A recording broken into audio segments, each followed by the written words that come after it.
Selamat malam, kami dari kelompok 2 akan mempresentasikan hasil kerja kelompok kami, yaitu desain barang dan jasa dalam mata kuliah Manajemen Operasi pada dosen pengampu, Bapak Igusti Ketut Adi Winata, SE MAGR.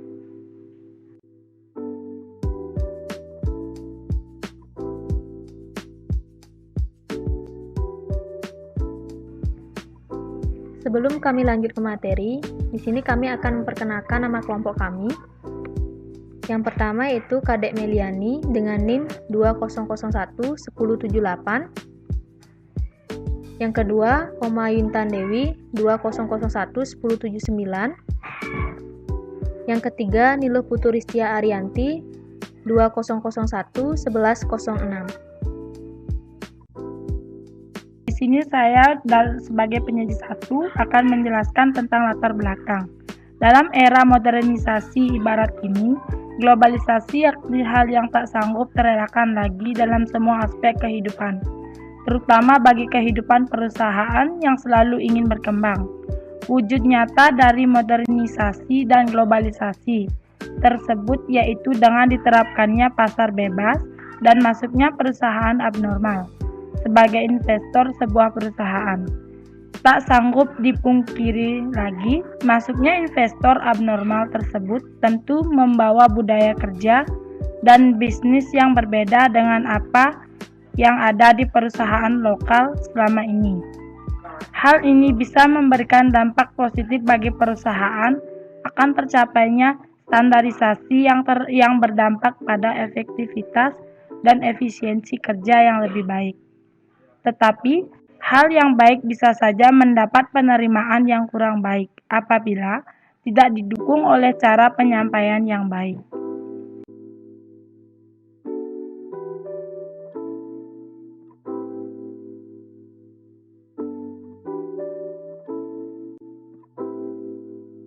Adapun pokok materi yang akan kita bahas dalam desain barang dan jasa. Yang pertama, konsep barang, jasa, desain barang dan jasa. Kedua, peran strategi desain barang dan jasa dalam proses produksi. 3. Proses desain barang dan jasa. 4. Strategi meningkatkan proses desain dan barang dan jasa. 5. Pengembangan produk. 6. Tantangan atau isi strategis dalam desain barang dan jasa. Selanjutnya, pengertian tentang konsep barang, jasa, serta desain barang dan jasa. Yang pertama, konsep barang. Barang yakni produk yang berwujud fisik sehingga bisa sanggup dilihat, dirasa, diraba, disentuh, dan disimpan, serta perlakuan fisik lainnya. Kedua, konsep jasa. Jasa yakni semua kegiatan ekonomi yang karenanya bukan berbentuk produk fisik atau konstruksi, yang umumnya dihasilkan atau dikonsumsi secara bersamaan, serta memberikan nilai tambah. 3. Barang dan jasa. Desain jasa atau service design tetapkan bentuk penampilan fisik, gaya, manfaat kenikmatan, dan manfaat psikologis yang akan diterima oleh pelanggan yang menggunakan jasa yang bersangkutan.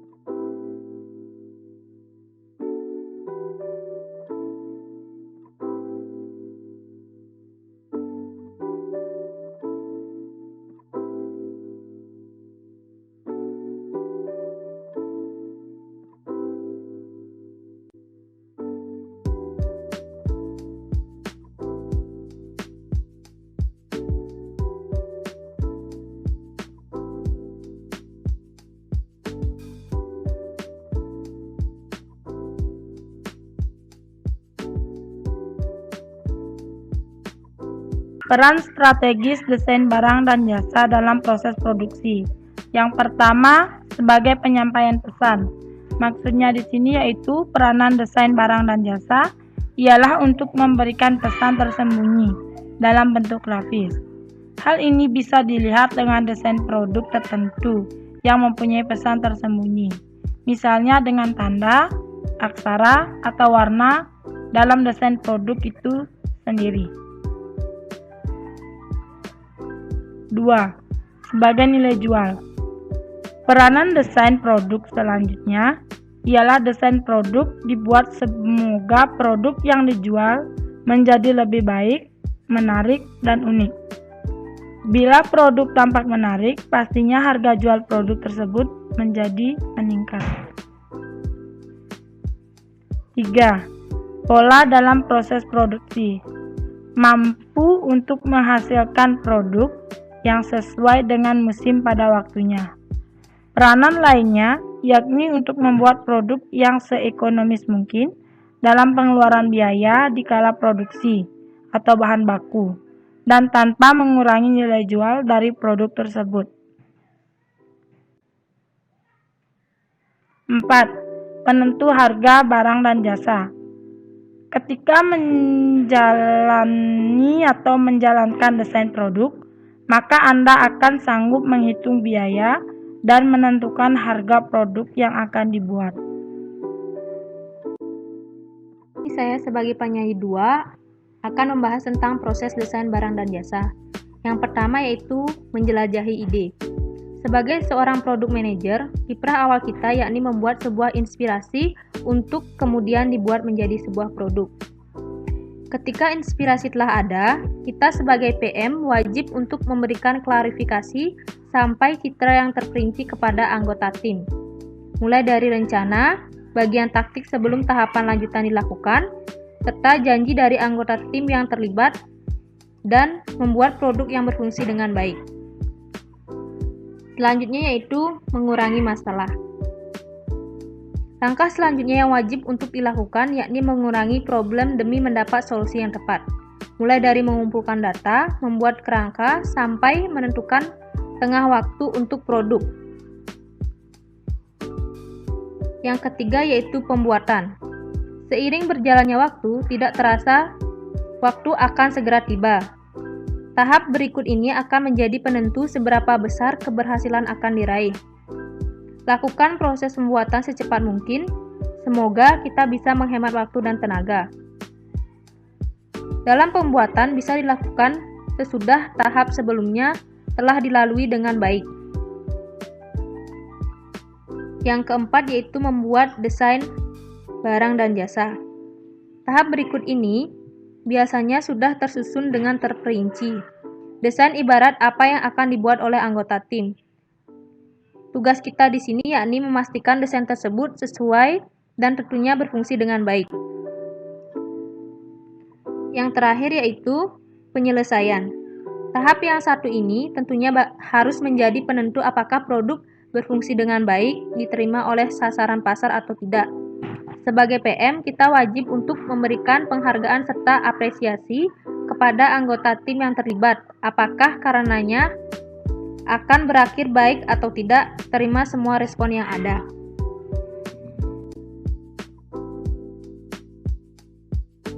Untuk materi selanjutnya yaitu strategi meningkatkan proses desain barang dan jasa. Dilihat dari sudut strategis, desain mendefinisikan pelanggan, sasaran perusahaan, dan juga perusahaan pesaingnya. Untuk sanggup menghasilkan desain yang baik, desain harus memaksimalkan pemanfaatan kompetensi inti perusahaan. Kompetensi ini intinya merupakan kapasitas atau kemampuan personil perusahaan untuk melaksanakan suatu berdasarkan keahlian, pengetahuan, dan pengalaman yang dimilikinya.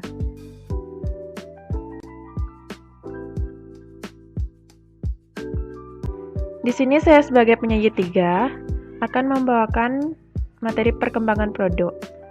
Perkembangan produk GRACE yaitu suatu proses dari pencarian ide-ide untuk barang-barang dan pelayanan-pelayanan baru dan mengubahnya menjadi komplement lini produk yang berhasil secara komersil. Alasan dasar perusahaan berbagai produk GRACE yaitu untuk menggantikan item-item yang telah kehilangan minat dari konsumen. Produk-produk GRACE menjadi sentra perhatian seluruh perusahaan, lantaran sumbangannya terperinci untuk kalangan hidup dan kemakmuran perusahaan. Di sini ada beberapa hal yang bisa dilakukan dalam membuat produk baru. Yang pertama, produk unik dan menarik. Sebagai besar pelaku perjuang pastinya berusaha untuk membuat produk GRAS yang belum pernah ada sebelumnya. Strategi ini memang cukup efektif sehingga produk yang diciptakan mempunyai daya saing yang cukup besar, elegan, berkuasa, dan bisa bertahan di tengah padatnya persaingan pasar. Yang kedua, memanfaatkan teknologi modern penemuan produk. Strategi penemuan juga bisa dijalankan dengan manfaat santunan teknologi modern dalam setiap proses produksi maupun operasional usaha. Dengan begitu, bisa lebih produktif, mempunyai daya saing produk yang lebih tinggi, serta bisa lebih teliti untuk mengurangi resiko kesalahan kerja yang disebabkan oleh human error. Yang ketiga, meningkatkan kualitas SDM. Untuk membuat produk yang inovatif, tentunya dibutuhkan sumber daya insan yang berkompetensi dalam mempunyai kreativitas cukup tinggi. Karena sebelum merencanakan suatu yang inovatif, penting untuk meningkatkan pengetahuan dan kemampuan karyawan sesuai dengan perkembangan perusahaan. Sebab tanpa tangan-tangan kreatif tidak mungkin sebuah produk inovatif bisa tercipta. Yang ketiga, meningkatkan pelayanan. Di samping tertarik penemuan dengan pembuatan sebuah produk, juga bisa menawarkan pelayanan khusus bagi konsumen. Misalnya, pelayanan pemesanan secara online, memberikan layanan driver order, serta memberikan paket on-stop service untuk memberikan total solusi bagi para konsumen.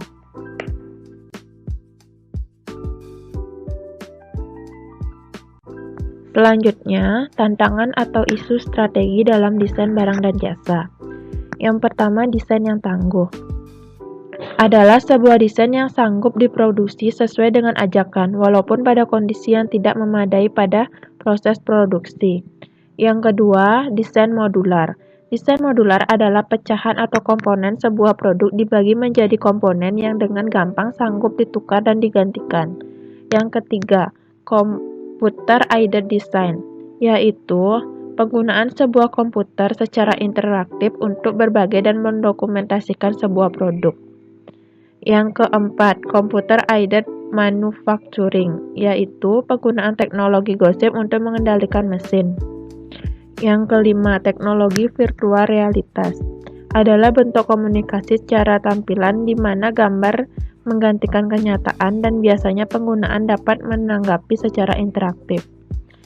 Yang keenam, analisa nilai, yaitu kajian dari produk sukses yang dilakukan selama proses produksi. Yang ketujuh, desain yang ramah lingkungan, merupakan perancangan produk yang telah memasukkan unsur kepekaan terhadap permasalahan lingkungan yang sangat luas pada proses produksi.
Selanjutnya, kesimpulan.